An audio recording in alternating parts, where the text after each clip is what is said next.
the red dot on my phone says go, and the date is Wednesday, the 4th of February, 2021. That means we're back for another show with Ben and Dougherty on this week as our guest.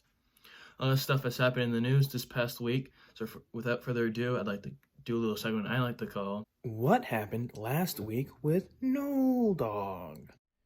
It was announced late last week that Trump's second impeachment legal team dropped out just 2 weeks before the trial was supposed to begin. You know, the situation is fucked when even the legal team of Charles Manson stuck with him after he carved a swastika into his forehead. Brunch. Some sad entertainment news, it was made official that legendary actress of more than 60 years, Cloris Leachman, died. She is known for countless famous roles, but none more popular than her role in Young Frankenstein. I'd make a joke about that, but that'd be more embarrassing than a role she took of late. Brunch. Some sad sports news, legendary Hall of Fame basketball coach at Temple, John Chaney, died at 89 years old last week. He's not only known as just a legendary coach, but the last relevant coach they've had at that program in recent years. Last time that program was relevant was when Jeff Bezos was working out of his mother's garage for Amazon. Brunch. In a bizarre story last week, GameStop and AMC skyrocketed in the stock market as billionaires were found to be profiting anywhere from hundreds of thousands of dollars to millions of dollars off this event. For the first time in lives, all the outcasts in charge of Reddit who broke this news can get some sort of spotlight and fame before they crawl back into the mother's basement for the rest of their lives. Some not so surprising news. It was reported before pictures were shown on social media of GOP leader of the House of Representatives Kevin McCarthy meeting with former President Trump at his residence in Mar-a-Lago last week. This goes to show that even jellyfish have more spine than the current crop of GOP talent. In some more frightening political news, Republican Representative Marjorie Taylor Greene is coming under fire recently for making disturbing comments in regards to repeatedly indicating support for executing prominent Democratic politicians in 2019 before being elected to Congress. After hundreds of social media posts surfaced, I should say. One post in particular that caught my eye was kind of disturbing was in January 2019 when Greene liked the comment that said a bullet to the head would be a lot quicker to remove House Speaker Nancy Pelosi. This just goes to show if the orange chew man leaves crumbs, millions of intelligent trust fund babies and gun nuts will follow. Some sad news, Democratic Representative Cori Bush of Missouri announced Friday that she will be moving her office away from GOP Representative Marjorie Taylor Greene of Georgia, following an exchange earlier this month when Bush confronted Greene about not wearing a mask in a hallway in Capitol Hill.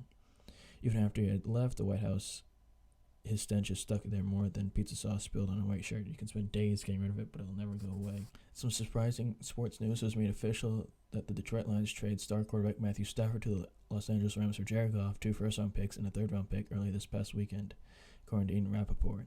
You know, the situation is fucked when you're a multi-million-dollar quarterback going from LA to Detroit, but you know it's even more fucked when you're a quarterback from Detroit who would go anywhere that his former head coach isn't part of the coaching staff. In some expected news, former extreme loyalist and Trump White House press secretary Kayleigh McEnany was announced to have landed her dream job at Fox. She's able to continue to preach Trump's values and rhetoric with the rest of the defective reporters. Going to Fox to become a correspondent instead of any credible network is like when your dad buys the knockoff brand cereal and says that's the same thing, just cheaper. McEnany must feel accomplished after going from Trump giving her a cookie for saying something comically false to the Southern corpse himself, Lou Dobbs, giving her a cookie anytime Biden does anything positive for the entire country. Support last week that staunch Trump reporter Representative Taylor Greene believes that California wildfires were created by Jewish people with space lasers. Hey, at least they've all quieted down about the election fraud. Wait, never mind. Lou Dobbs and company are still freaking out like hot Cheeto girls about it all over Parlor. This past Saturday night was the first SNL of 2021 as John Krasinski was the first host in the new year. Krasinski made headlines for kissing SNL veteran Pete Davidson in the cold open. This was less awkward than the time Uday interviewed the former Commander-in-Chief about who his favorite child was, and the Commander-in-Chief didn't even say Uday. Texas fans aren't happy as it's being speculated that defensive juggernaut J.J. Watt has played his last game in Houston. For a second, I forgot Watt existed since he hasn't been relevant since his rookie season, the last time, which is also when he could complete an actual season. Without, breaking anything that bends. Boston sports fans actually have something to cheer about this calendar year in sports, and it's not Tom Brady making the Super Bowl with the Bucs, but Jaylen Brown playing at an all-star level as of late this season. Boston Celtics once again are getting early season hype, which will eventually die down when they choke their way out of the second round of the playoffs again. TikTok users and rap fans are more triggered than Democrats unable to successfully impeach Trump, as it was announced over the weekend that both Coachella and Stagecoach will be canceled for the second year in a row. Now everyone from 18 to 28 will be useless, as they won't be able to spend a weekend dressed up like glow sticks and smoke pot while the TikTok background music is playing. And some more sad entertainment news, legendary actress Cicely Tyson passed away late this week, at the grand age of 96. I, for one, didn't know who she was. Then again, I'd have to watch the BET channel, and I couldn't even tell you what that number is on my television. If I don't have ESPN, then I definitely don't have the BET channel. Boom. Spanish newspaper El Mundo claims it has obtained a copy of Lionel Messi's Barcelona contract, saying figures confirm the star's player deal is the biggest in sports history. According to the report, Messi would receive a maximum of over $670 million over 4 seasons, if a series of conditions, of course, is met. And somehow Patrick Mahomes, someone who plays, an actual sport, getting paid $500 million is ridiculous. For a man who has been massively relevant since the early 2010s, this is more arrest than laying behind straight off the teleprompter when he's making a speech. Boom. It was made official over the weekend that the man dressed in deer parts and face paint is being offered by his lawyer to testify as former President Donald Trump's upcoming impeachment trial. You create a giant fucking mess of shady shit when a man wrapped in deer parts is your star witness. Boom. In some sad and pathetic news, state GOP parties across the country are starting to censor both prominent public and private Republican citizens who supported Trump's second impeachment, like Cindy McCain. It's hard to keep coming up with jokes about what Trump did to the GOP party. Then again, it's not as embarrassing as Trump feeding Clemson his entire daily intake of McDonald's after they won the national championship a few years ago. Boom. Giuliani said the Lincoln Party and other Republican groups friendly with the Lincoln Party played a part in the organization of the Capitol building riots on Steve Bannon's podcast earlier this past weekend. You're going off the fucking deep end when Steve Bannon, of all people, is calling out for your false claims made on air. Boom. According to an article in the Tampa Bay Times, Julia Jenkins Fancelli, daughter of Publix founder George W. Jenkins, contributed $300,000 to the January 6th rally, just the latest conservative cause financed by the public heirs or the chain itself. I haven't seen a company down this bad since McDonald's got rid of their caramel sauce for dipping apples in it. Boom. An bizarre twist of events in Obion County, Tennessee. This past weekend, the body of 70-year-old David Vowell, the man accused of shooting and killing 2 men in their 20s on Monday, was found in Reelfoot Lake, dead, according to District Attorney General Tommy Thomas. David Vowell was charged with the murder of 26-year-old Chance Black and 25-year-old Zachary Grooms, who are both from Weakley County. This is one of the few occasions where the Uno reverse card is justifiable. According to reports on CNN, former President George W. Bush is making it clear that he supports Representative Liz Cheney of Wyoming, who is the number 3 Republican in the House who voted to impeach then President Donald Trump. Bush's chief of staff, Freddie Ford, told CNN on Friday that Bush plans to praise Liz Cheney during a Saturday call with his former vice president, her father, Dick Cheney. Now you fucked up your party when George Bush Jr. is taking the side of the opposing party. It was made official as no new members will be added to the 2021 MLB Hall of Fame with the needed percentage of at least 75 not met by anyone. Kurt Schilling was the closest to the threshold needed with 72% of the vote. Bond, Schilling, and Clemens all have 1 year left to try and get selected. Make a joke about the Hall of Fame, but wouldn't be as funny as Kurt Schilling nearly making it. And finally, in some sad sports news, veteran Yankees pitcher Masahiro Tanaka announced that he will be returning to Japan to play baseball next season for the Tohoku Rakuten Golden Eagles, the club which he began to establish his star power. Good riddance to one of the few decent players on the team that choked more hard in the playoffs than David Perdue and Kelly Loefflin in the Georgia Senate race this year. That's our monologue for this week. Stay with us. We'll be right back with our guest for this episode, Brennan Dougherty.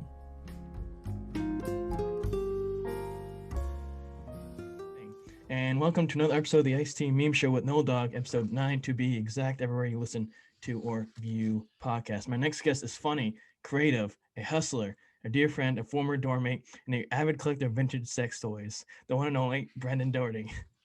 Thanks, What's going on, my friend? Thank you for coming on for this. You didn't have to out me about my sex toy collection, bro. Come on. Sorry, I like to add a little ambiance and a little tidbit of information that most won't know, because I'm sure not a lot of my viewers know who you are. But without further ado, I'd like to get out of the way. I'll mention it many other times. Thank you for joining us. It means a great deal for you taking time out of your day to help me out here with this project. Absolutely, man. Honored to be here. Yeah, you're a original member of the idea. You know how the White House and all these people, they create all these task force out of the blue for these small little projects, and there was a little group, a few advisors, and you were part of helping on, so I appreciate. Is there anything that you'd like to plug here at the beginning? Not really. I mean, I don't have any projects in the work right now. In a little bit, I have this like docu music series about like DIY music that I'm not sure on the fuck it's gonna come out. It's probably gonna be a bit like we're gonna do some stuff over the summer. We got some pretty interesting people to be involved, like, and people who I've been like worshiping since I was like 16 years old. So, we shall see what comes of that. Yeah.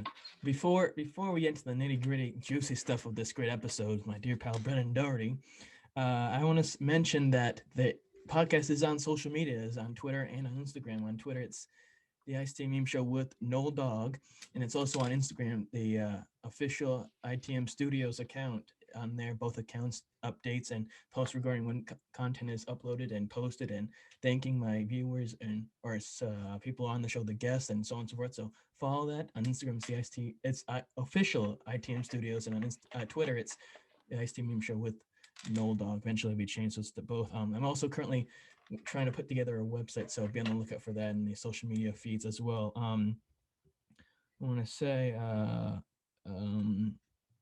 following that, I also want to say that this episode will be uploaded Thursday, when you'll be able to see that, as it always is, on YouTube, Spotify, SoundCloud, Apple Podcasts, Google Play, and so much other more motherfucking podcast available streaming services. So when you're on there, though, when you're on the YouTube account, if you're on there, there's video will be. Hit the like button. Do yourself a favor. I mean, this conversation I'm having today with my dear pal Brennan is going to be a phenomenal one. So just do it. It's not that hard.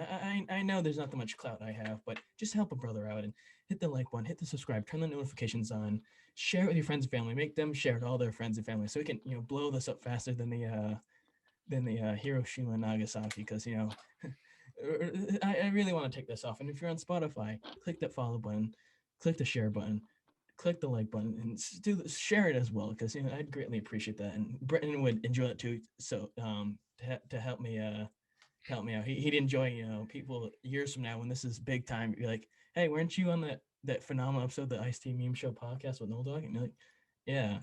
One of the first. Yes. What guest am I? Am I number 9 or 10? You are. I think this is 9. That would have been interesting if I could be number 10. It would be like the first double digits. Well, but I mean, I'm not insulted or anything. Oh no! Well, no, you would have. But there were a few people. There were a few people who were supposed to go on earlier, and they were like, "Oh no, I got to." The one person was going back into school. He's like, "Oh, I don't want to come on. I have to move back to school soon, and I got to take the whole week to adjust," which was a little bullshit. I've been back for a minute. Like, I've been back since the 8th, so But, and then the other one was, "Oh no, I got school and track and all this bullshit." So like, yeah, I was like, oh, "Fuck both of you. I don't need you on my show anyways. I got enough great people on there anyways." But without further ado, also on there to help on Anchor FM, if you listen to on there, there's a little portion where you can donate if you want to, a little monetary value to help this podcast continue. But enough of that bullshit. I'm enough begging like I'm third class. So Nolan's OnlyFans. yes, this OnlyFans to get this nice fine piece of juicy yams that I have on my wagon. This wagon train needs your help, please. Like an ASPCA commercial, please help. So let us begin. COVID. It's the predominant thing going on in the world that's affecting everyone. How's it been for yourself in Connecticut? Well, I'm back in Boston. I mean, in Connecticut. Sure. We could talk about the two territories, but Connecticut was like good all summer. Like, it was below 1% up until like October. Like, we were doing very well. I think it was just because us in Massachusetts had like some of the most like strict guidelines for it. So yeah, I mean, Connecticut's like in the shitter now, like literally every other place is as far as COVID. Boston, it's really weird. Like, I mean, in my neighborhood specifically, like I live in the North End, and it's like a historically like Italian neighborhood, and a lot of like the old school Italian people, like gabagool. Bro, I'm telling you, I listened to like at least one argument of some dude just fucking yelling at his phone, just being like, "Oh, you gonna fucking argue with me now? Come on!"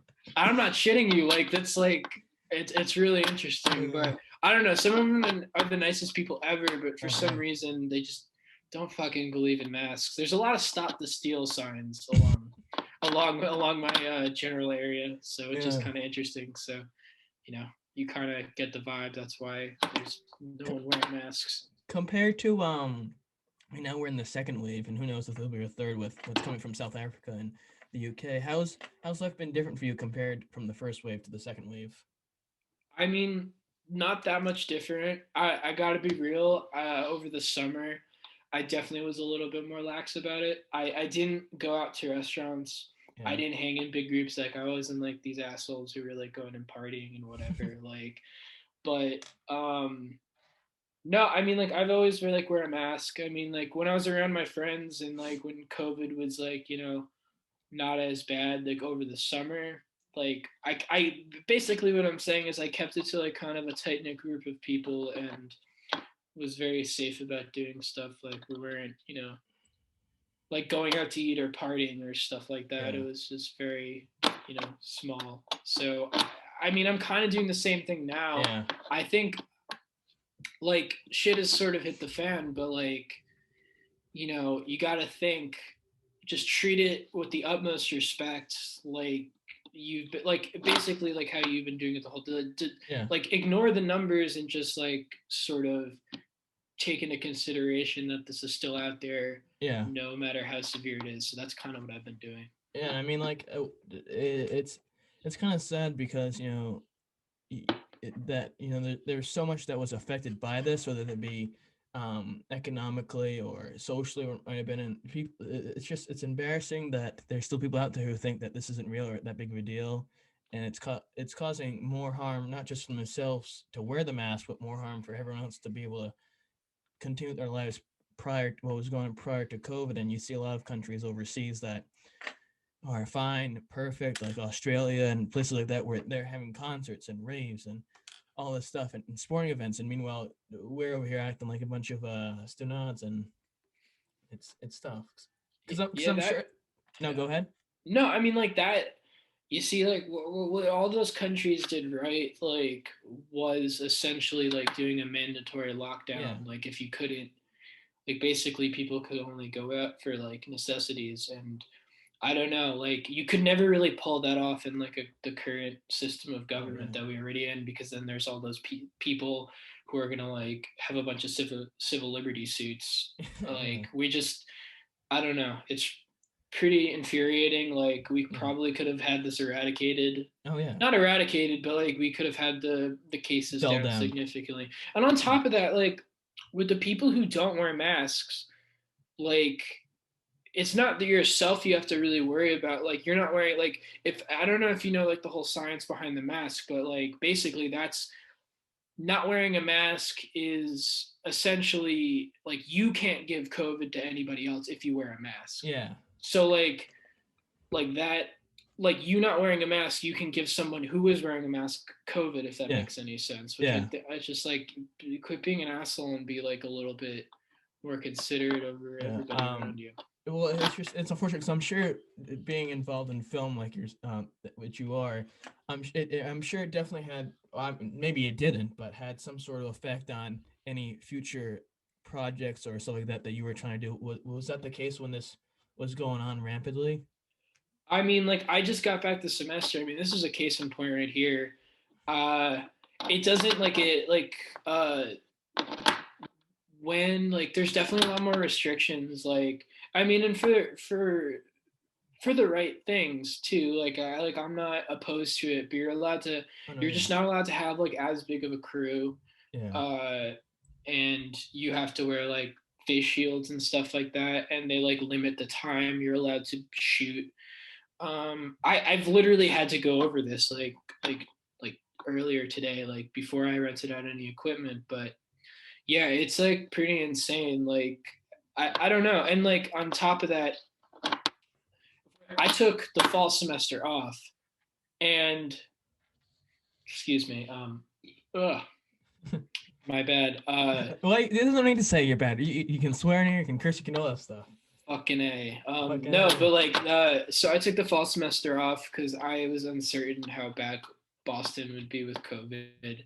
So, I ended up, uh, you know, I ended up coming back this spring, but the spring prior to that, I was supposed to have like some pretty decent positions in a lot of productions, and they all just got fucking canned. Like it sucked because like, and I think there is a bit of a vibe now where like there's not as many people getting hired Yeah, because of like the limited amount of sets and stuff like that. So like because they you have to have like a certain amount yeah. of crew members and stuff. Which is unfortunate because people, you know, they can't, if they don't have any money, they can't pay for groceries, and bills and stuff. And there's a lot of people that are part of this or that have been freaking out about this and have turned it into a political statement that they see it as it only affects themselves and they're not thinking about the big picture.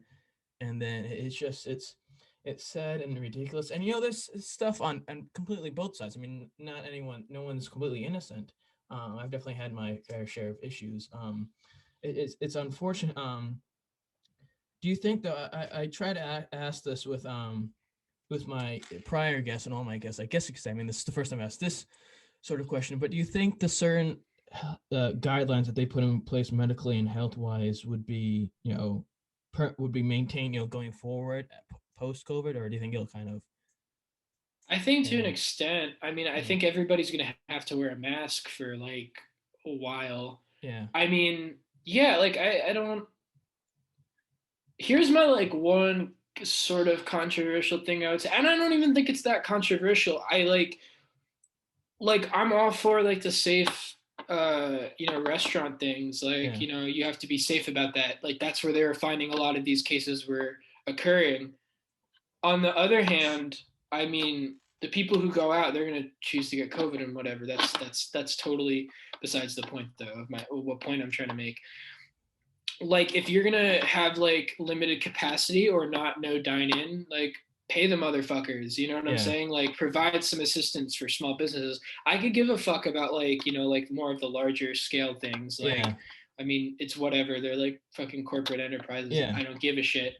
The small businesses are getting fucked though. And I feel bad, but I also am like, I understand like people are getting COVID through these like restaurants and small businesses. Like, but like the fucking government has to step up and actually give aid to these people who are like forced to shut down. Well, I'm even for like shutting down to an extent, but like you're fucking over so many people in the process of it. Well, it's sort of like I don't know if I'm sure you know who Barstool is, but their whole thing with the small businesses and raising all that money, like what was it, $30+ million for that? And that's great and all, but $30 million is going to do guts to the entire country for all the small businesses. Absolutely.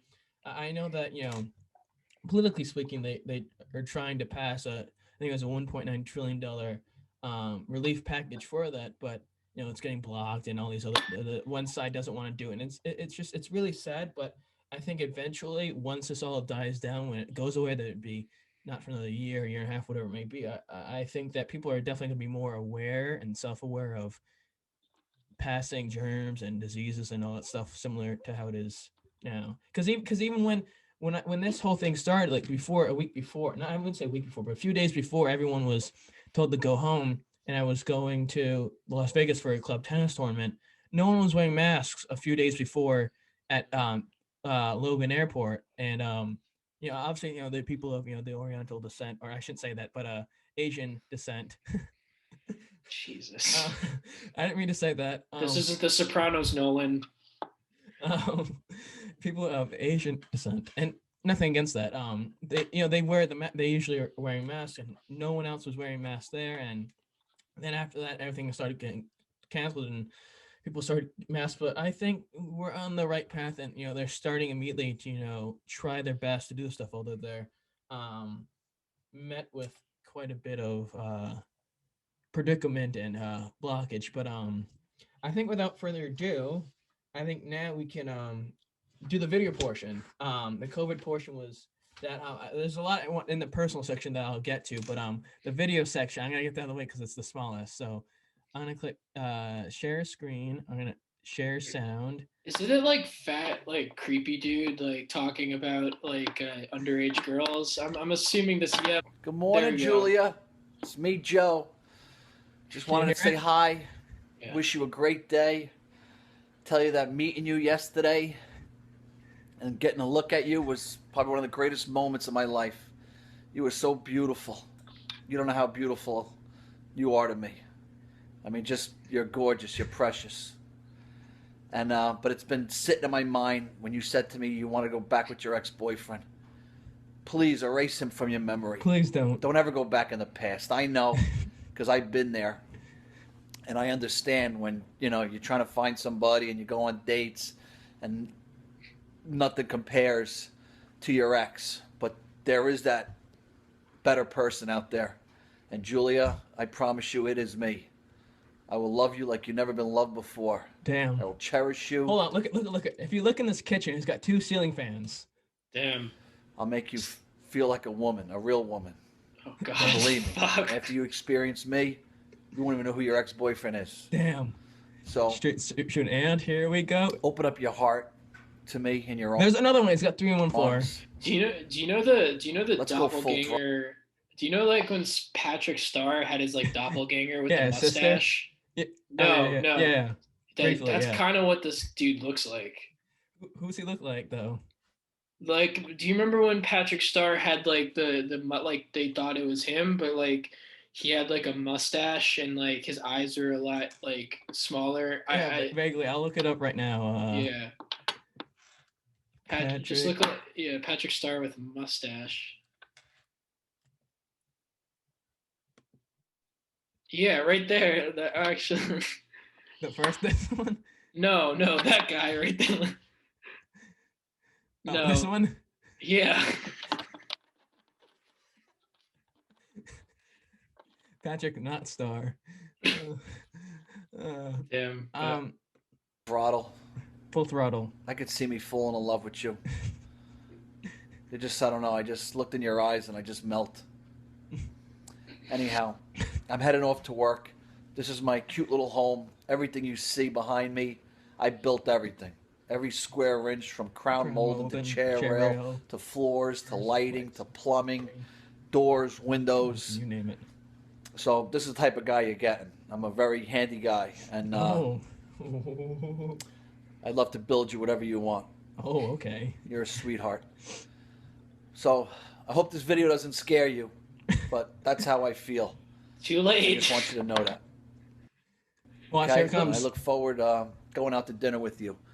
So let's make it happen. Oh, wait, switches. Mwah. Ciao, baby.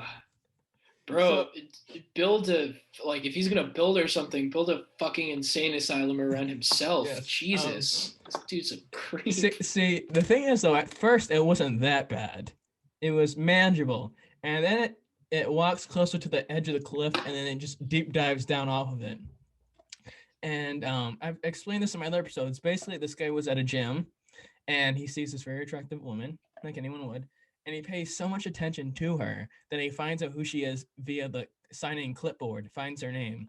Then as she's walking out, he goes, hey, I think you're attractive, beautiful. We should go out on a date. Maybe I'd love to let you go out for drinks. She goes, okay, fine, but I'll take your number. He puts his number into her phone. Instead of just pressing enter, he presses the phone logo in there. So it rings on his phone, and then he ends it. And then now he has her phone number in it. And he texts her that video.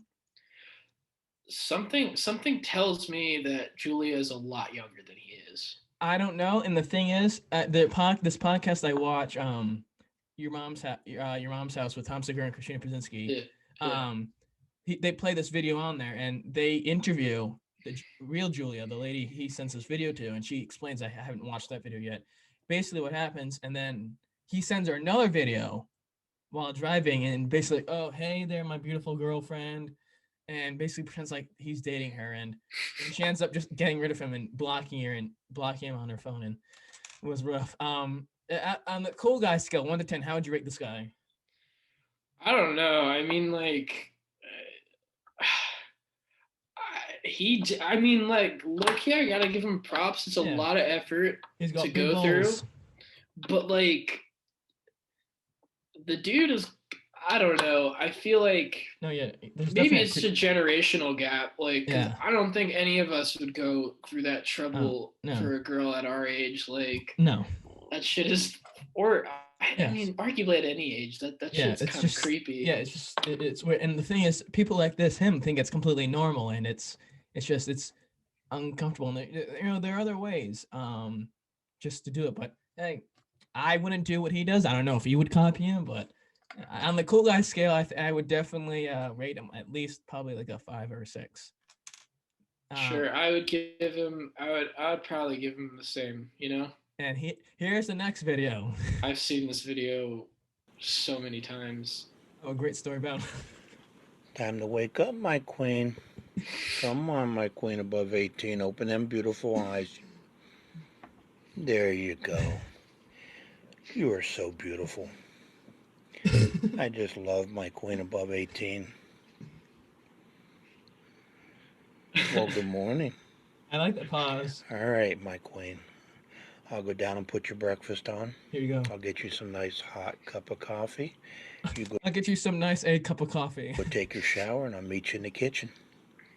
You take that shower. I love you too, my queen above 18. I will see you in a little bit. Yes, you look beautiful. Oh, thanks, King. All right, I'll talk to you in a little bit. I really like the POV shot. I have to give him credit on doing that. Waddling over like Mr. Krabs and giving that POV shot. It's very it's very it's an interesting story. This guy, his name is Steve, probably in his 60s, and he truck drives in Ohio, and he makes a lot of videos on his TikTok, and he does this, and he gives a lot of compliments to women above 18. He prefaces that. He says specifically, if you're above 18, you can do this. If you're not, leave, and I will block you. I'll find you. You might get through the first few times, but eventually I'll find you and delete you off my page, because he thinks, he can just delete you off TikTok. And Apparently, originally when he was doing these videos, it was originally just like, hey, let me see them boobies hang. I want to see the boobies hang. Send me a shirt. Send a video with you with a tight shirt. Showing them boobies. He just sent it on TikTok, and he'd get that, and then he'd be like, send me a message. Send me a message of your video of you having fun at your events and parties. Send me a video on Snapchat of you having fun during your day. Oh, I love you. And he gives shout outs. Then eventually it was getting really popular. They were showing this on the same Your Mom's House podcast. And now he started charging people $5, $10, $50 for any type of shout. It would be text, video, or whatever it may be. And it was ridiculous. And then he created a merch line where it's sweatshirts, tank tops, sweatpants, hats, and also kings and queens all over it, and queens above 18. And there was one point, and this is my personal connection with the King, Steve. He posted one video, it was around Thanksgiving, where someone said, I feel uncomfy. And there's a thing in TikTok you can do. You can create a video and put a comment and react to it. And he said, what did this person mean by uncomfy? And I said in the comment section, and I'll say as best I can. I said, uncomfy is when a 65-year-old man is asking for lewd photos or videos from above age women or near above age. And the guy reacts to my comment and does a video about it. He's like, this guy thinks I'm asking for all this gross stuff, and he must have pornography on his mind. This guy's a sick fuck. And I was just like, have him on the podcast. Oh, God, no. Maybe, I don't know. I probably would get disowned. And then I showed my entire family, and they were just like, oh, and of course that didn't go over with my mother. Yeah, this doesn't seem very family friendly. No, I thought it was. I thought it was funny in the sense that he thinks this is normal, and then he's got this thing called the King Challenge, and he's an interesting guy. On the cool scale, out of 10, how would you rate him?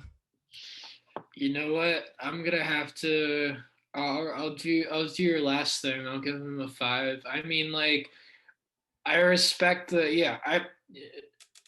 this isn't like, I respect the POV type thing. Like, I think that's like, I feel like he's talking to me. Yes. I mean, am I uncomfortable by that? Oh, hell yeah. Yeah, but hey, like, it seems very personal. So special. You know what? I'll go above one above, and I'll give him a 6. I'll give it a 6. I'll give him a 6. So Steve and Joe are both tied with a 6. Yes, sir. This next guy has to be above a 7. Okay. Hello there all. My name is Welvis. That's right. I'm Welvis, sort of a mixture between Elvis and Wolverine. And I'm as dangerous as he gets. Pussy Destroyer 420. Moves Island. So we have to crash up. Hiya, hey, hey, hey, hey, hey, hey, hey, hey, hey, hey, the huh. Hey, yeah. Damn, this dude's sick. This guy's definitely packing. Also, they got the karate kick. Hiya. Also, the claw karate. Oh shit, he's got claws are coming out. So, I try maybe I got one of these. I like the sound effects. Oh yeah, no, he's doing a really good job. Yeah, voiceover. That's right. Voiceover acting. Also, Oh, the overhead smash. karate, a claw chop. Damn, whoever is up against this motherfucker is Welvis. fucked. Yes, Fucked. Watch him dance. That's right. I also got a bit of Damn. Whoever messed with this girl and took his girl from him, they're fucked. They're I'm Welvis. I'm more deadly than Wolverine or the Wombat Ring.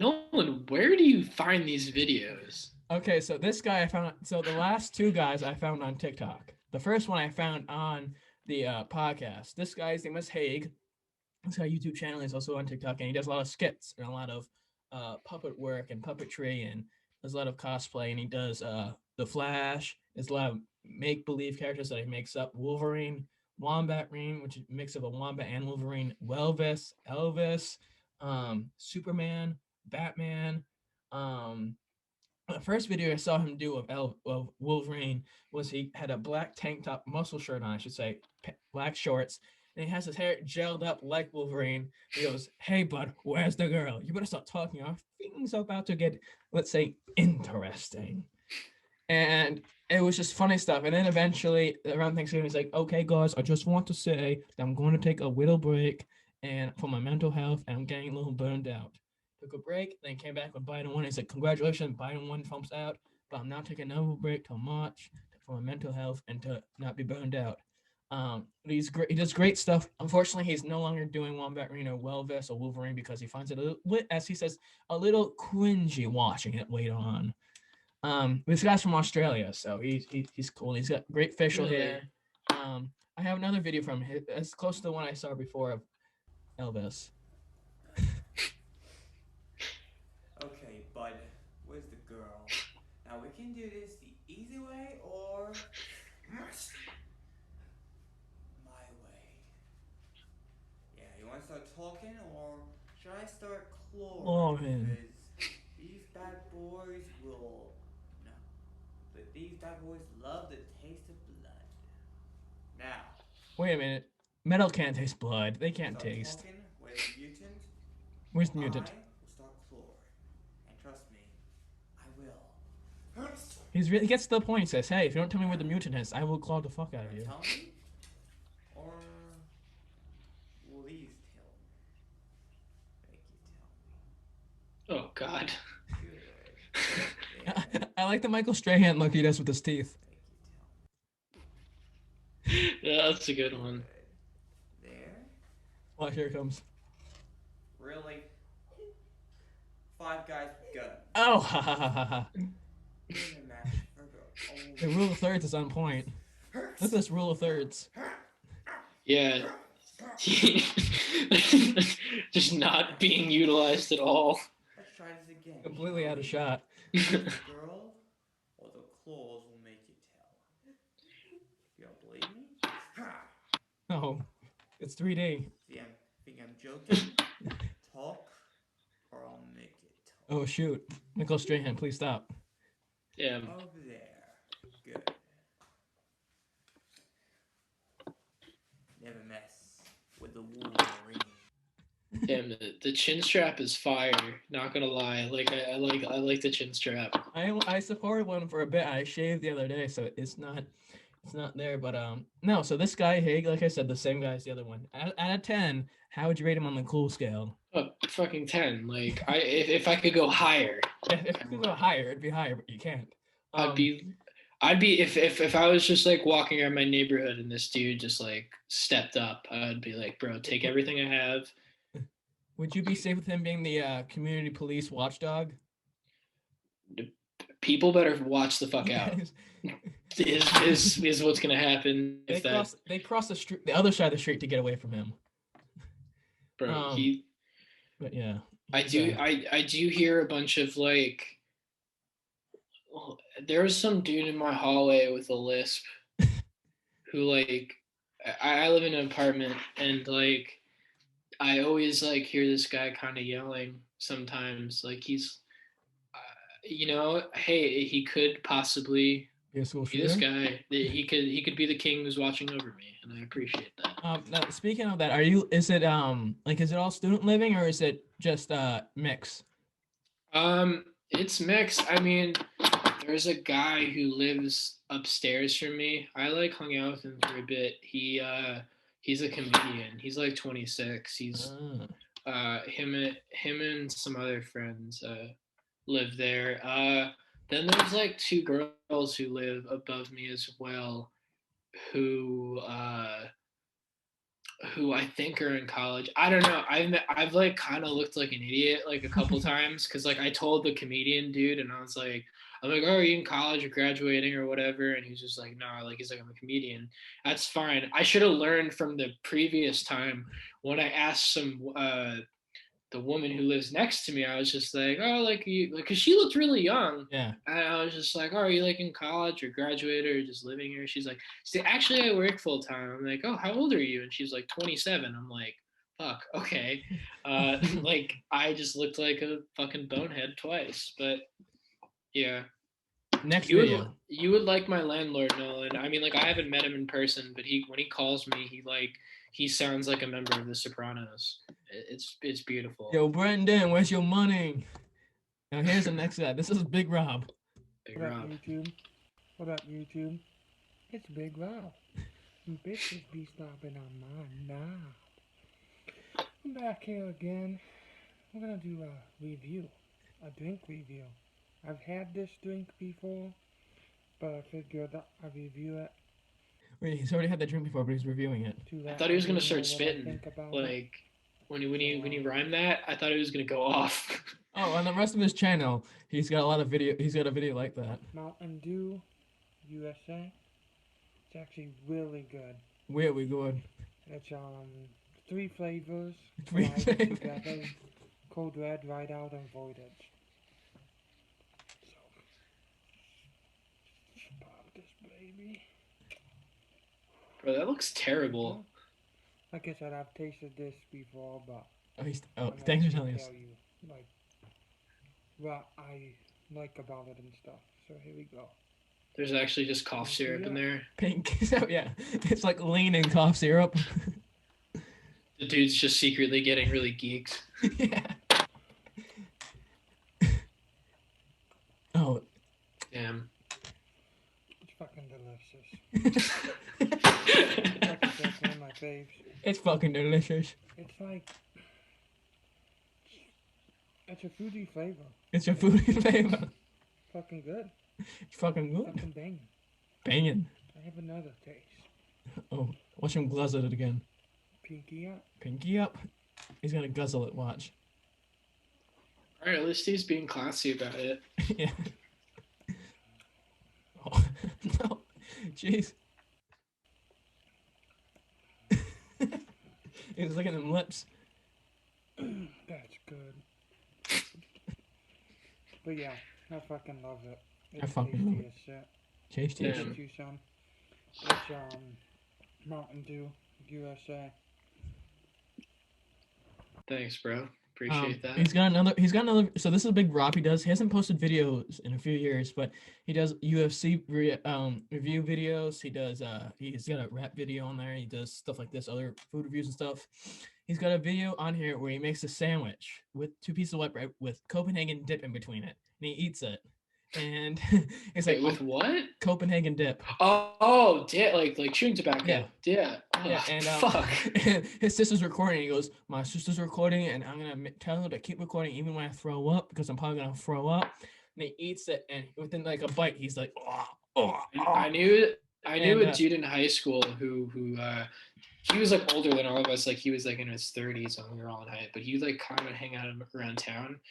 And I feel like I've told you about this guy, but there's a video of him on the internet snorting dip. But this guy eats it and he throws it up, and it looks like a Chef Birdie SpaghettiOs. Ew. and it's like, and he runs off to the bath, waddles off to the bathroom like Mr. Krabs, and he comes back after they edit it, and he goes, "Yeah, I just threw up, but yeah, I'm gonna keep eating it." And he keeps eating it afterwards.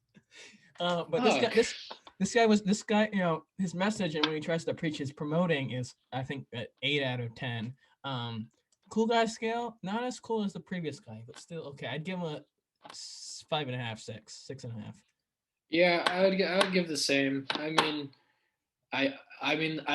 bar at the beginning like kind of was pretty fire. I'm not gonna lie, like he was going off. My name is Big Rob, and bitches be What up, slapping on YouTube? It's Big Rob. Bitches be stomping on my knob. Boom, mic drop. What I really like is the setting he's in against the concrete wall for with the sound reverbs off and bounces off the lights above him. It's really, you know, great quality. This is definitely like somewhere like in the Midwest or something like that. Yeah, but like in Detroit. Definitely Detroit. Let's go. We got some more. Oh yeah, this is the dude who makes the makes the Doritos. Come on! Yeah. I am the cops are not even. Don't This is 7 years ago. His look has changed recently in the last. film me, film the game. I'm trying to. This is for YouTube. You're more interesting. Cause show it. Come on. The cops are here. You want to get that part? Die! I said film the game. God. I got wasted. The cops in this game do not mess around. I tell you. Who's? What is that? You got a package. I didn't order anything. I promise. Well, it's addressed to you. I didn't order anything. It's Damn, from big Sony. boss. What? Give it here. Will you help me with the table, You please? just knocked it over. I know, but I need it. I know, but I need it. Sounds like Darth Sidious. Wait. Careful. Here. Oh my god! Oh my god! Oh my god! It's a PlayStation 4! It's a PlayStation 4! Yes! I can't believe this! Why did they send this to me? Oh, the new controller. Look at this. Look at this. Oh my god. It's so nice. Oh, there's a little touch thing, So basically, he continues to, you know, use the PS4 and play. But you know, Boogie 298. This is his character Francis, and he posts a lot of stuff like this. But now his Francis stuff has gotten has gotten shitty as of lately, just because it's had to be monetized or demonetized, or maybe, and more politically correct and stuff like that. And his content's kind of dropped just because of that. But he's gotten some trouble in the last few years for his views on Twitch and what he has said on there. But I've been following this guy for years, and he's such a marvelous YouTuber, and this is one of my favorite videos since this is the first video I saw of him.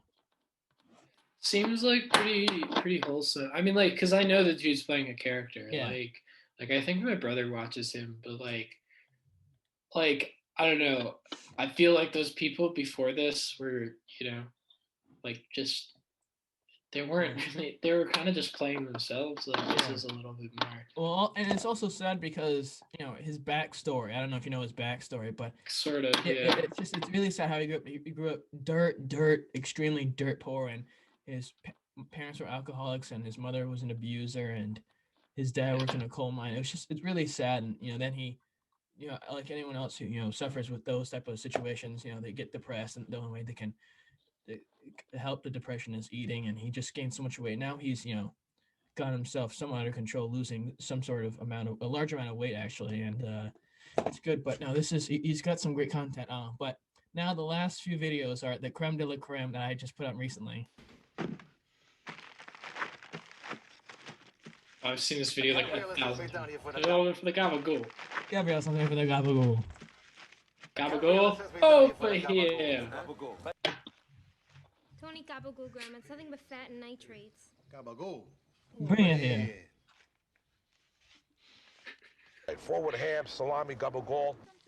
Gabagool. Taking the gabagool and shit out of the fridge. Let's get back to that gabagool. Gabagool. All this from a slice of gabagool. The gabagool. Gabagool.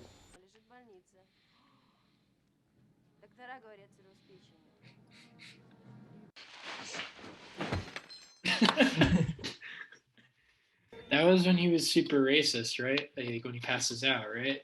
Yeah, I think I can't remember, but now that the Gabagool is a great thing in that show, which we can talk about in the personal section. But here one of my favorite characters of all time, Uncle Junior. This might get me some trouble.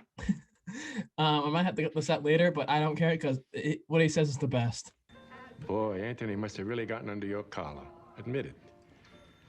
You're looking at the crackers Coglione for putting you in here. I don't know what you're talking about. Yeah. And I'm playing shortstop for the Mets. We want Johnny sacked. But more than him, we want Mangano and Teresi. I want to fuck Angie Dickinson. See who gets lucky first. You were gone a long time. How many White Castle did you have? I didn't, I swear. I can smell them. Drives a Lincoln. Sad day. Mm-hmm. Kid was always a dumb fuck, though, wasn't he? Didn't he almost drown in 3 inches of water? The penguin exhibit. You're not sick, but testing shows REM-wise you have 40 arousals per hour. More since I met you. Such a thing to say. Arousals mean a change in your stages of sleep. You are such a flirt. Why didn't you just call a plumber? With what? My fucking toes? My fucking toes? I've been busy. You all right? Oh, Doc, don't bullshit a bullshitter. Is this shit gonna work? Or should we go back in the room? You got a top guy here. Him? Guy I'd go see if I needed to.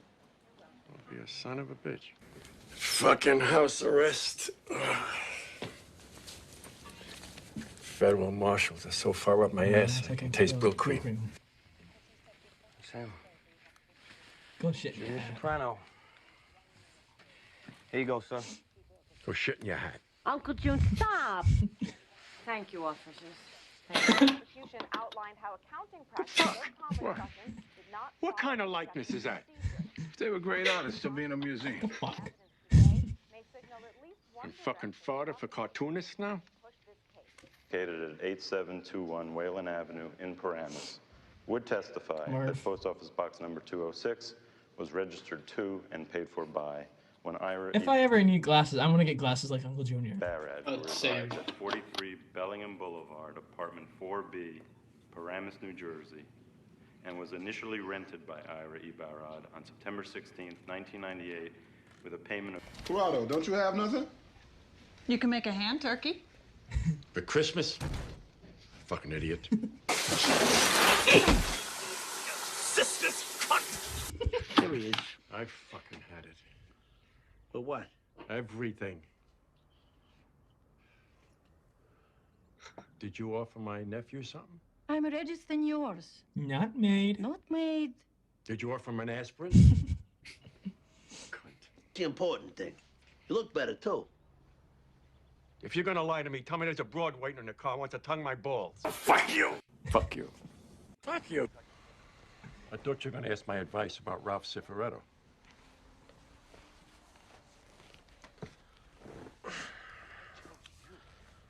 Got any thoughts?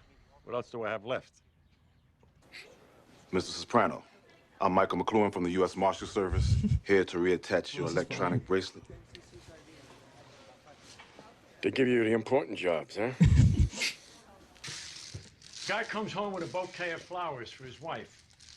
I guess I'll have to spread my legs now, she says. Why, he asks. Don't you have a vase?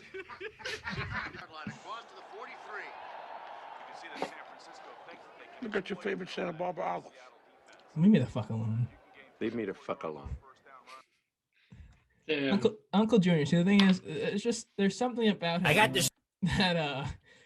The character that the show wouldn't work nowadays, obviously, but it's just, there's something about him that it's just so interesting and marvelous and wonderful.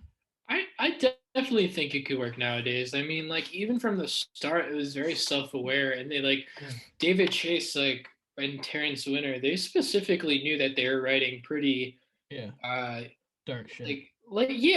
As far as it's a commentary on how oh yeah, like just like the uneducatedness, and like you see it kind of conflict when like that whole thing with Meadows' boyfriend who was black, like how Tony is just like significant, like like you love Tony, but he's like a shitty person. you have like an understanding that he's a bad dude. So like I honestly think that could be made today, like as long as there's like some self-awareness to it. Yeah, I mean, I think those some of the language, like some of the scenes I skipped over, definitely might not go over that well nowadays. Just for the language portion, now everything's got to be politically correct. But he's just from season 1 to I think the end before he drops off mentally. He's just such a great character, and he's got all these old school lines that make it so much more funny than it is. But this is a 23-second video, so this is a great one. I got this new anime plot. Basically, there's this high school girl, except she's got huge boobs. I mean, some serious hunkers. A real setup of donkers. Packing some Doban hunkeros. Massive da hunka bankaloos. Big old Tanahangara cougars. What happens next? Transfer student shows up one day with even bigger bunk hanaga hoogs. Humongous hungalamga no logangas. Yeah. This is a great video. Nobody told you to put my nephew under surveillance. I know, Junior. I know. I just wanted to be on the safe side, and I'm glad I did. Because your nephew is not just hanging out at that titty bar and going to his daughter's soccer games. Go ahead. Twice. Last week, he goes toward the medical center, and they lose him. A girlfriend?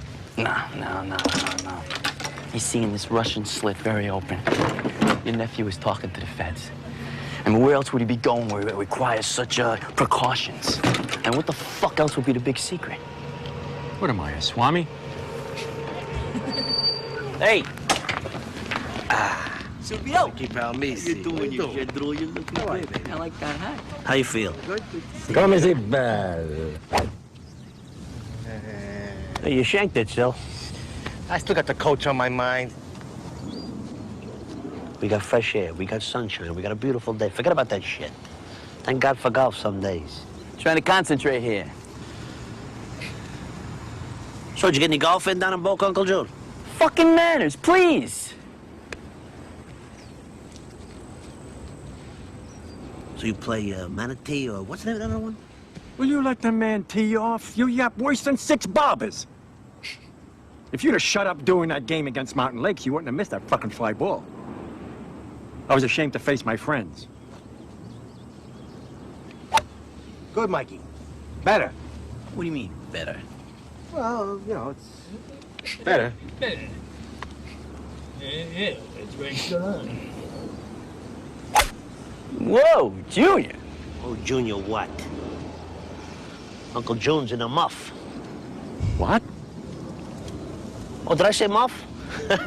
I meant rough. Good shot. What's that smell? Oh, sushi? Did you guys go to a sushi bar? The fuck's he talking about? I thought you were a bacala man, Uncle June. What are you doing eating sushi? You fucking run off at the mouth, you know that? South of the border, down Mexico way. Hey, listen, my friend. At least I can deal with my own problems. Unlike some I know. What's that supposed to mean? Take it however you want. Don't bullshit with me. Hey, guys, we here to play golf or what? Come on. South of the border, where the tuna fish play. Let's get back to brass tacks. What I want to talk about is now the personal portion of the show. Beautiful. What we do here for my viewers and listeners tuning into this show is myself, I should say, Noel Dog, the king himself, and my guests kind of go over how we met each other and stuff like that, and fond memories we have with each other and all sorts of other stuff. The hard-hitting questions. So you can go first or I can, but what I will say is, or I guess I'll be going first then. I mean, it is my show, but there you go. It's Frank Stallone. Or so the Germans would have us believe. hey, yo, it's Frank Stallone. I got my gun here, and I got my guitar. I pick it back on my Were you referencing Norm because he has a Frank Stallone series of jokes? Yes, he does. No, because Frank Stallone is like a hardcore Republican, and he I know. Guitarist, but yeah. no, the Norm jokes, which we can get to, is those were some classic ones. Next time you come on, we'll have to I'll put some new videos in there for season 2. Absolutely. But what I remember though from, I think my first year, because it was first year at URI, because obviously you're going to Emerson, which we can talk to about in a little bit. I think it was more of just passing through the hallways, because you had lived down the other end with all those people who most of them I didn't know. And then eventually, as I started to get more involved with Michael, and I said "sign our fuckers" to the other people I was hanging out with.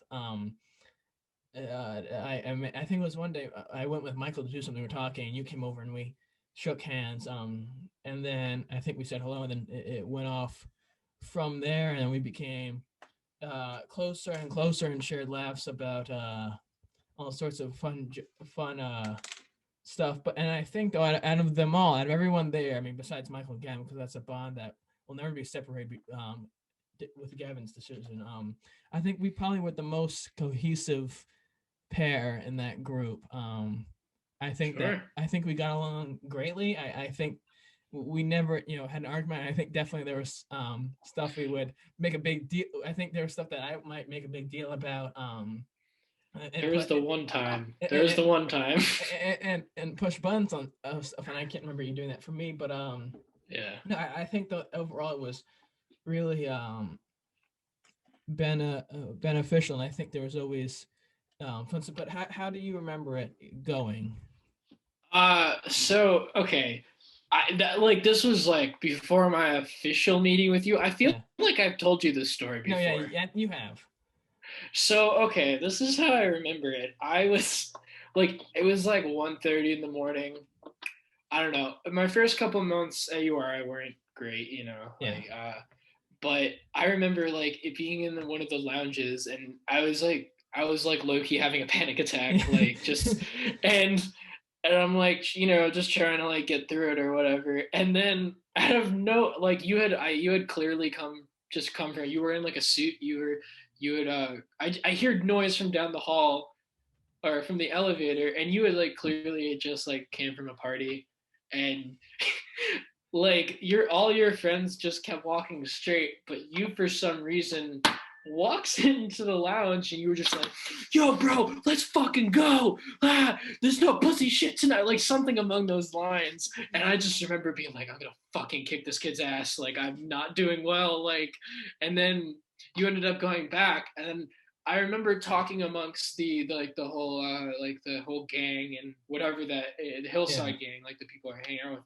I'm like, who the fuck is that kid? They're like, oh, that's Nolan. And then like 2 weeks later, like prior to like me asking who the fuck you were, I remember us like having a pretty decent conversation. I'm like, oh, he's cool. I mean, I initially wanted to fucking. Oh no, yeah, definitely. I mean, I've shared this with you in the past. And the thing is, when at the first few months, I would say, definitely the first few weeks, I was, going full force. I was putting myself out there. I was talking to everyone, interacting, socializing with so many people, doing all I can, to knock a few back as well, more than I ever did in high school, because that wasn't something, or it's not, I don't want to say that's not what I did in high school, but I never really had the opportunity.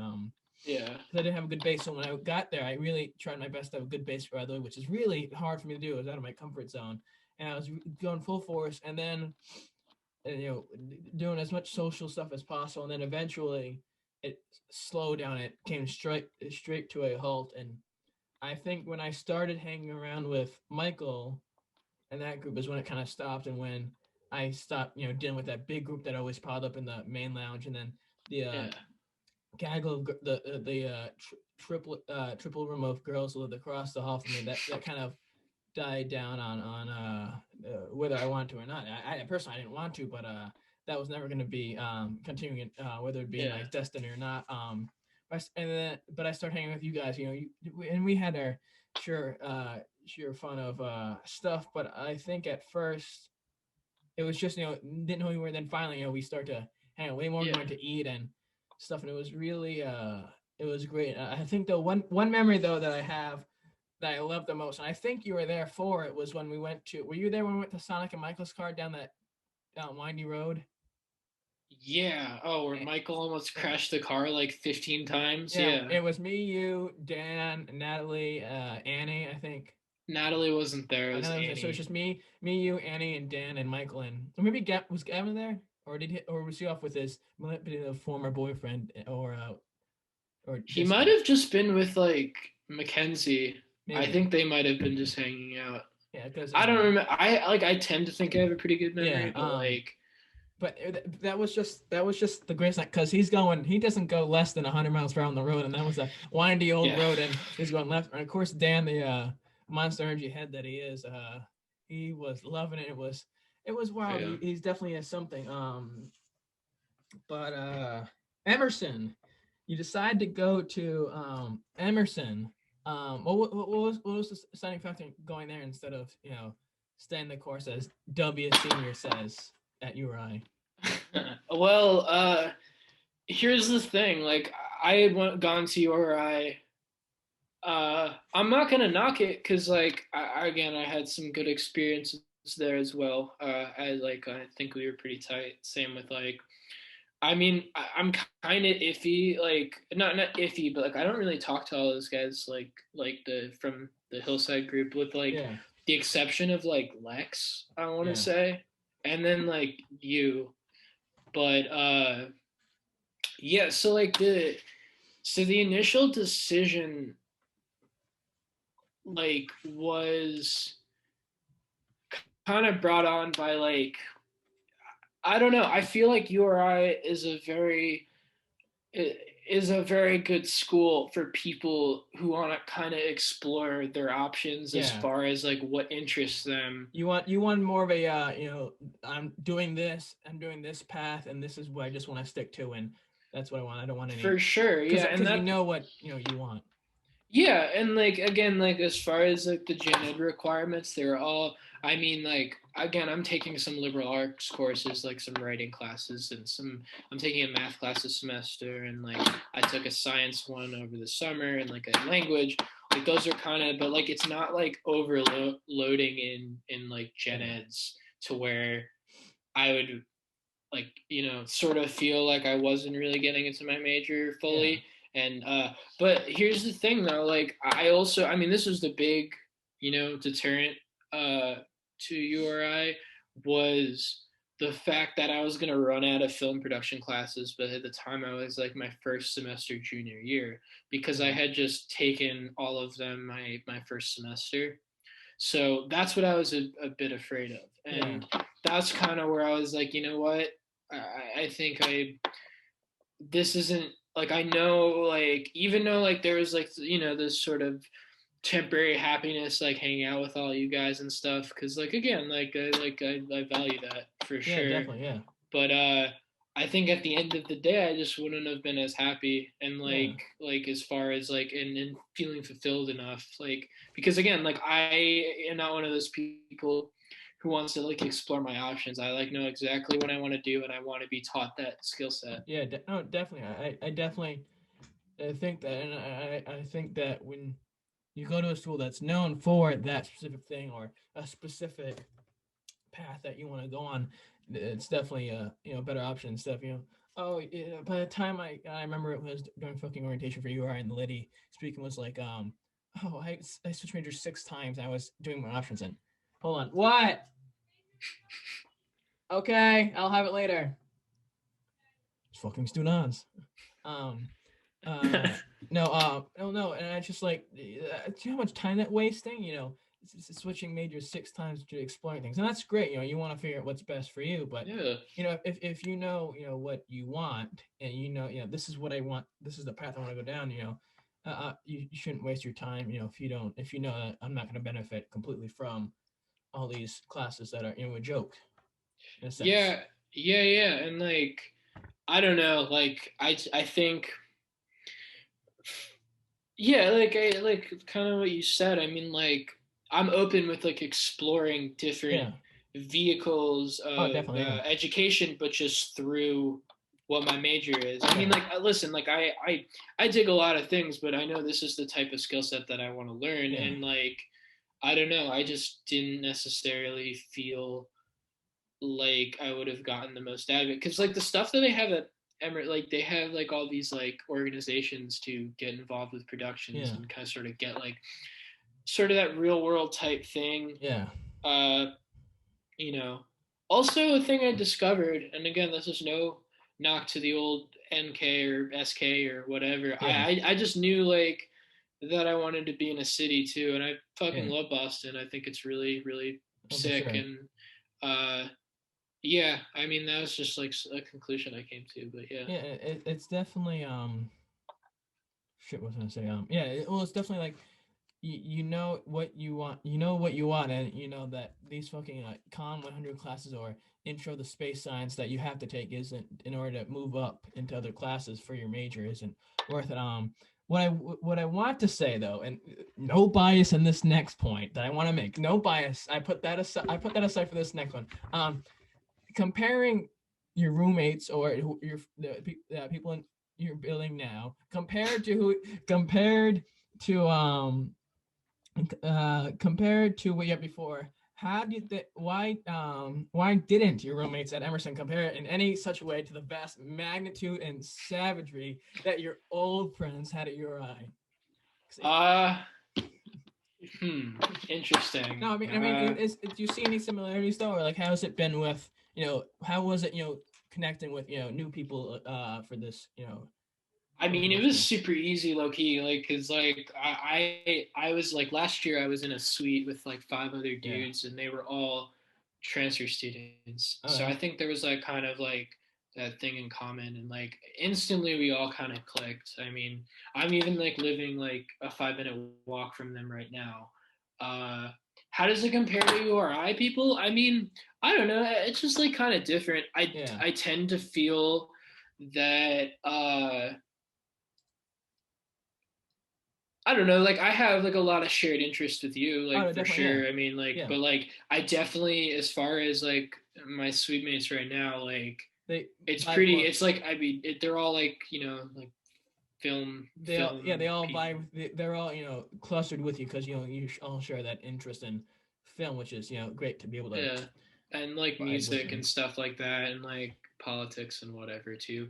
How does it? It's just very different, honestly. I mean, like I'm not gonna show preferential to any specific person. I mean, what do I miss about y'all? I mean, like there was always kind of like a group dynamic thing, which is like something that I just think with sheer volume, like of people, like it's gonna break down a bit. I mean, like because like I'll go, a couple days without seeing some of my people, but then like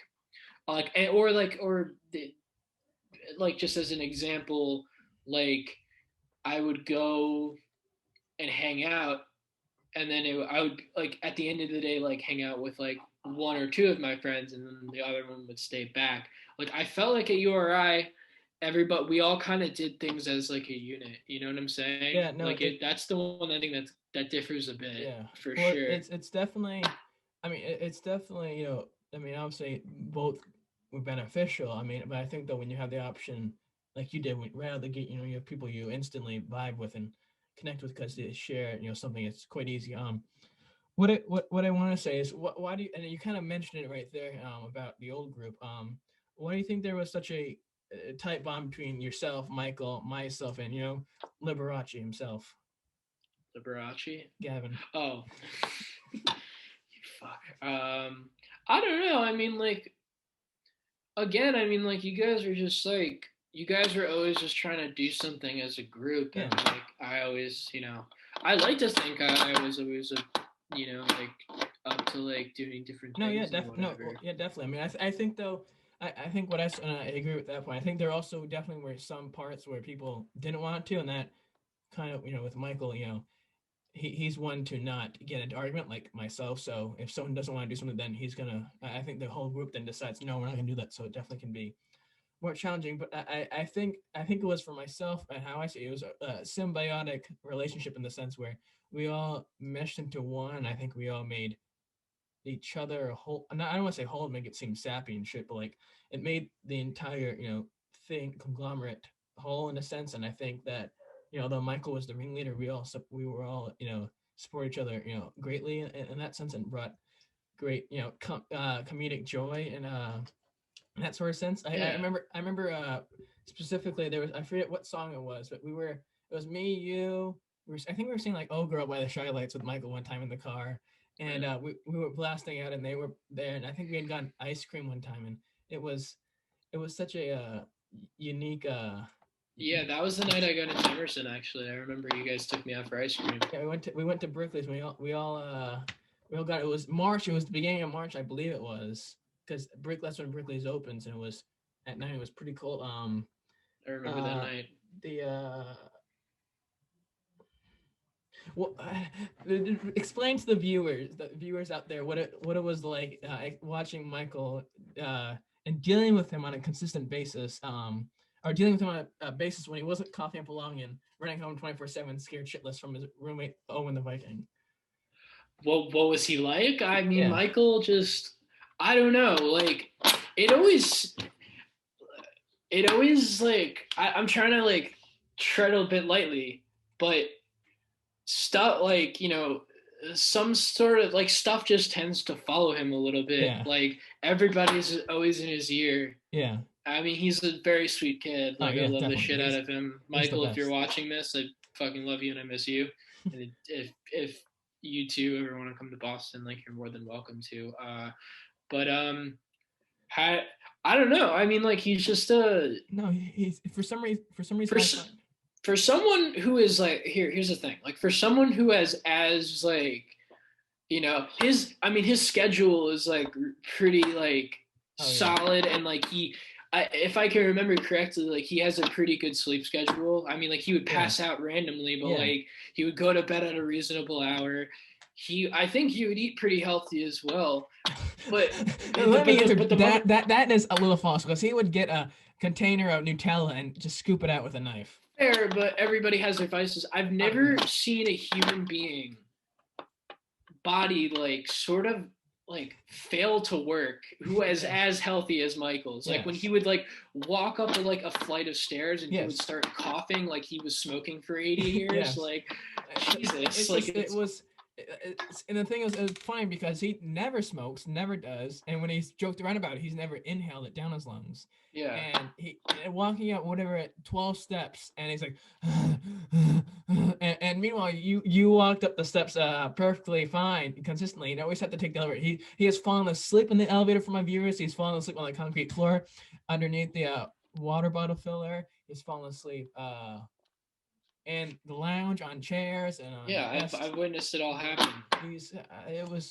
It's ridiculous, but he's something, because then he'll wake up the next morning and be awake fine, but it's amazing how I find that he is like he's like the sun. Everyone else rotates around him, and I remember I marveled, I'm someone who deeply desires social interaction, constantly, something like this. I enjoy doing this, or talking to someone or people, and hang around as long as I can, and he could care less about certain stuff like that. And he's got, you go on his phone, for those out there, he's got like hundreds and hundreds and hundreds of notifications that he hasn't opened in like a half a year, and he doesn't care, but that's who he is, and he'll talk your ear off for hours, and he's so. I remember one time was it this summer? Yeah, it was this past summer, and I was going out.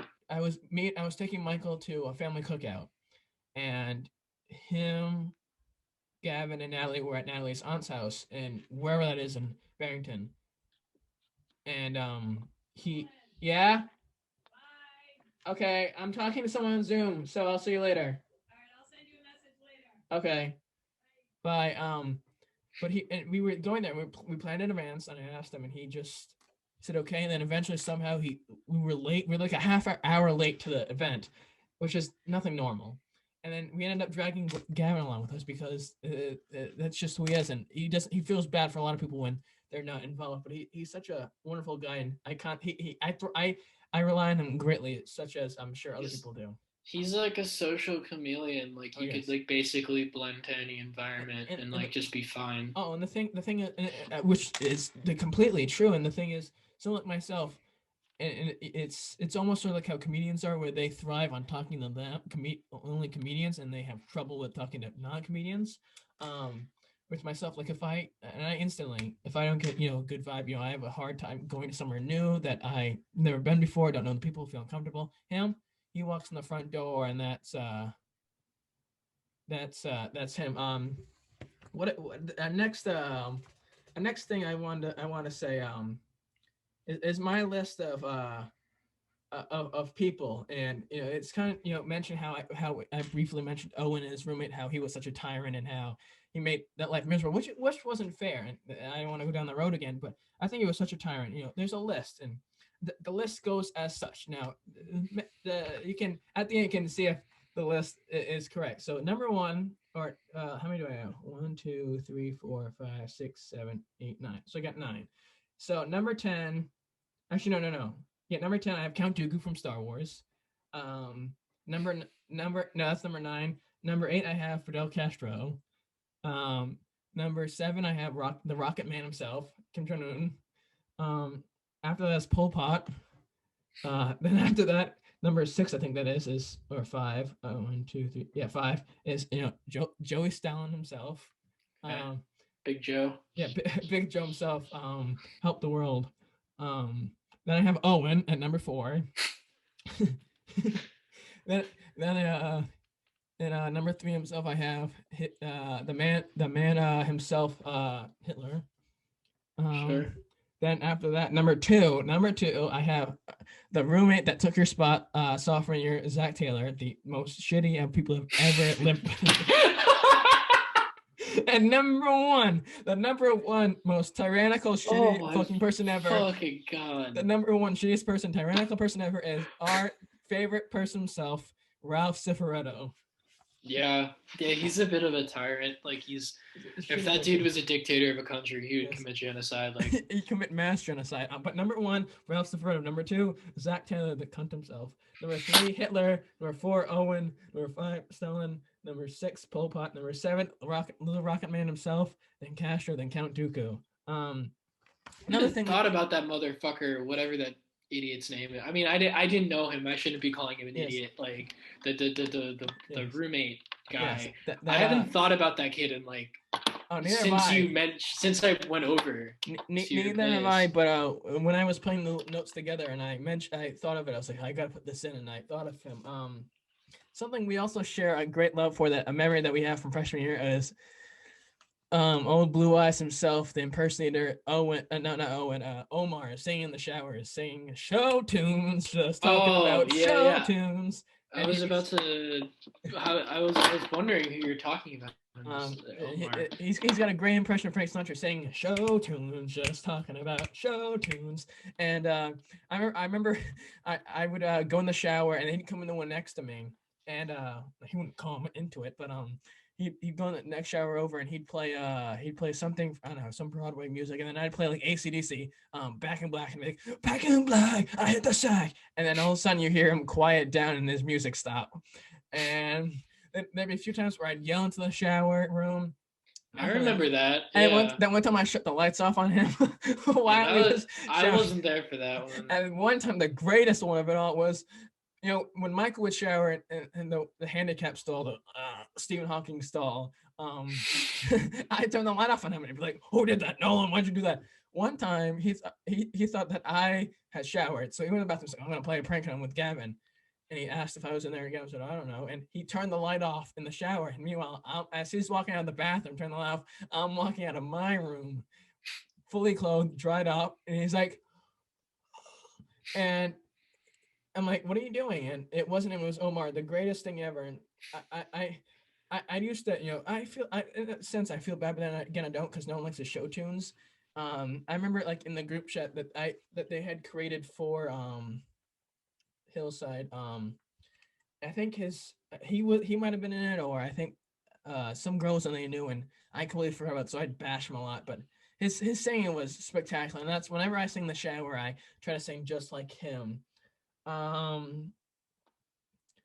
what I want to say, another memory that we have are the many sightings of Michael on campus. The different Michaels on campus roaming. Oh yeah. They got a Asian Michael who was like, who was the same size, just at no neck at all.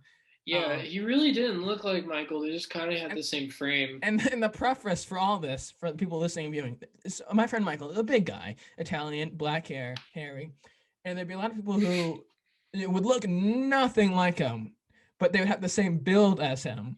And I'd give them all names. Exactly. There was an Asian Michael. There was a Mafia Michael who looked like him, just had long, slick back hair that hunched over.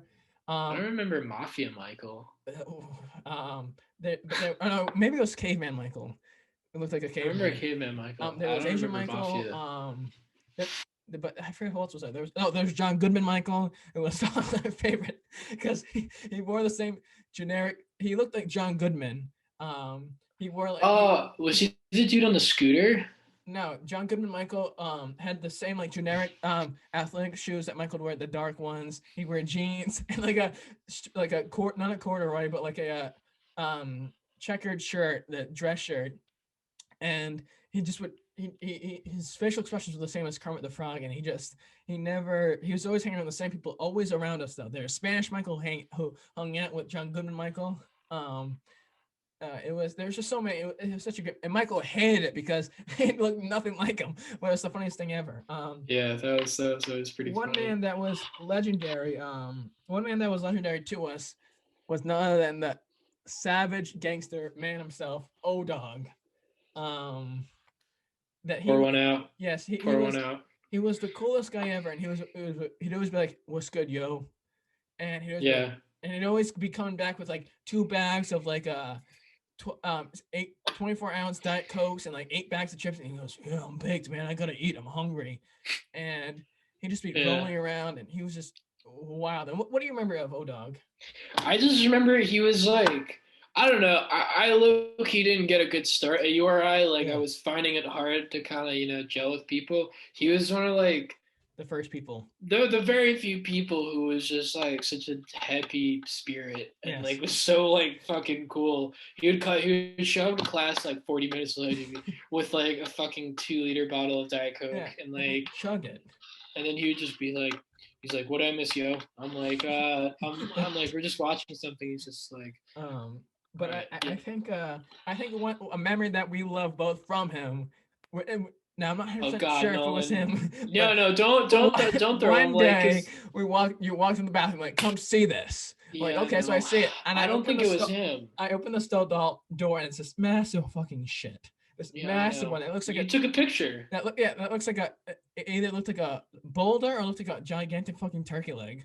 It looks like a child's arm. Yes, it was so big that it wouldn't move, so you couldn't flush it down. It was just stuck. It was stuck in concrete. And one day we're like, "Hey, Michael, you want to come see this?" And we take Michael and we bring him into the bathroom. We show it to him in the stall, and we push him into the bathroom and hold the door on. Let me recorrect that. You pushed him in the bathroom. I did not do such thing. I push him in the stall and I hold the door shut. He's like, and he's freaking out. And it was like, there was interesting about that night because like, I was like, I think it's kind of interesting because like, I got along with my roommates pretty well, but like, I never like quite was very social with them to an extent. And for this was like the game changer. We all just saw this gigantic shit in the toilet and all equally thought it was the funniest thing ever. And then from that point on, we like, it like kind of brought us closer together, low-key. And I took a picture of it and I made a little, whatever you want to call it, a GIF out of it and would send it and stuff. But that was seeing the turkey leg in there was great. And it stayed there for like an entire day and a half, which made it even more special. And unfortunately, the janitor got rid of it. But another thing that I want to revisit is that one night that we talked for it had to be at least 4 or 5 minutes of just going back and forth and naming Sopranos characters. And oh shit, I totally forgot about that. And it was we started off naming the prime characters, the primary characters, and the secondary, and it kept going so far down that it ended up being like obscure characters that showed up in like one scene Yeah. in an episode, like for the entire show, and it was back and forth, and then it was on a roll for a lot, and then you'd think for a while. It was such a like it was great, but then again it was painstaking because like, oh, I gotta name another one or else I lose. And it was back and forth, and it was such like, why am I doing this at 10:30 at night? I should be sleeping or reading about sociology, and a memory that I'll always remember forever. And it was such a great night, which is something that reminding me of that. I totally forgot about that shit. And it was something that we bonded on, which brought us together, was Sopranos. And we'd always name it. We'd always say quotes. We're like, oh, what do you hear? What do you say? I'd say one of my favorite Paulie Walnuts quotes, but that would probably get me blocked off of every platform when he's at the telepath person. And he throws the chair at the window. It's like fucking, and it's such a great. It was such a great show, and that was such a great night. What I want to do next is 4 people that we share a liking towards. Maybe I think you though share a greater liking to these. As I think you called them once heroes and American icons. Who to you though is more of a national treasure? Who to you is more of a national treasure? Uncle Coco Joey Diaz himself, the Juice Man himself, OJ, or Norm Macdonald? Definitely Norm. I gotta get that. That's without a question. Like the whole anti-comedy thing is forever will be the most funny thing ever. I think one of my favorite bits here on Weekend Update was when he's on the show. I'm sure you've seen the clip. Is when he's doing this thing where it talks about who's more likely to get into a car crash, women or men. And it's like recent reports say that 55% more women are bound to get in more car accidents. And everyone was like, boo. And he mentions like, oh, I want to say that, this joke was written, in fact, by a woman. And they all start laughing because then they think, oh, it's funny. And he goes, just kidding, we don't hire women. And then the whole room goes, whoa! I also love the jokes he made of, you guessed it, Frank Stallone. Yeah. Or, you guessed it, Liz Taylor. And, that was a good one. They were so great. Deep cuts. And then his podcast or his show they hosted, Norm Macdonald Live, before it was put on Netflix, where it had all those great hosts, and he had Fred Stoller. My favorite was Gilbert Gottfried. And my favorite one from Gilbert Gottfried was Michael Douglas said after filming the movie Liberace was that you can get throat cancer from having oral sex. I knew Liberace. Liberace was a friend of mine. Michael Douglas, you're no Liberace. or what was it? And then he proceeded to make it seem like he was eating someone out, and he was like, Norm Macdonald was like, he's gonna be appearing on Adam Egan. That's what it was. Adam Egan. And he was like, Adam Egan's gonna go on the show, and he's like, oh, what's under your seat, everyone? Oh, it's Adam Egan. And then what else was it? Then it was you once ate out Hitler's asshole, didn't you? It was so. And it's like. What I really dug about this is like a really off-color joke, but like I don't think it's like enough to get me in trouble. I mean, like, there is this wasn't even like a joke, but like Larry King. You probably know exactly what I'm talking about. Yeah. Where he's like talking about some old time he brought. It was the guy from 60 Minutes. Yeah, Chris Wallace. No, I don't think so. It was I forget who it was, but no, because Chris Wallace, that's the Fox News guy who was on 60 Minutes. No, I know what you're talking about. Yeah. I forget what his name was, but anyway, he was like, Larry King is just like speaking in that weird monotone voice that he does, and he's just like, he was a grand guy, and like he goes off on this whole like sort of providing this sort of eulogy from him, in a sense, where he's like, he was a great man, he was a great journalist or whatever, and then just out of nowhere Larry King's like, he had dementia in the end, and then from there Norm Macdonald starts fucking cracking up laughing, and he's just like, what's so funny about dementia? He says, you think that's funny, Macdonald? If you're trying to make it big, that's not the way to do it. Yeah, like it was just so fucking out of nowhere. I think another one of my favorite ones was when what's his name he was best friends. Oh, Carl Reiner was on, and he goes, this joke I did recently was I'm beginning to forget my short-term memory loss. I'm beginning to have short-term memory loss, and he goes, I'm beginning to have short-term memory loss, and he goes, and then they look, and he goes, I'm remembering to forget my short-term memory loss, and Norman goes, real Ed McMahon over here, right? And then Carl Reiner goes, Ed McBoy, and I start laughing. I'll play the Gilbert Gottfried another time clip of that as well. But I think though also OJ the greatest running back of all time, ran for 11,000 yards according to Dave Chappelle himself, and his Twitter is just the best. He's like, hey everyone, it's yours truly.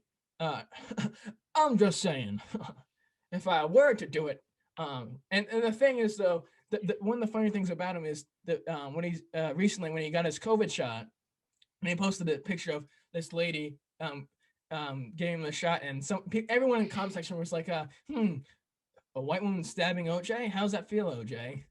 And he's such a my favorite thing is though, I just celebrated recently my 39th anniversary of my birthday, and every year he celebrates another year of the anniversary of turning 39. So now it's his like 40th anniversary of being 39, and he's like my golf tournament, I played my butts, my fantasy team.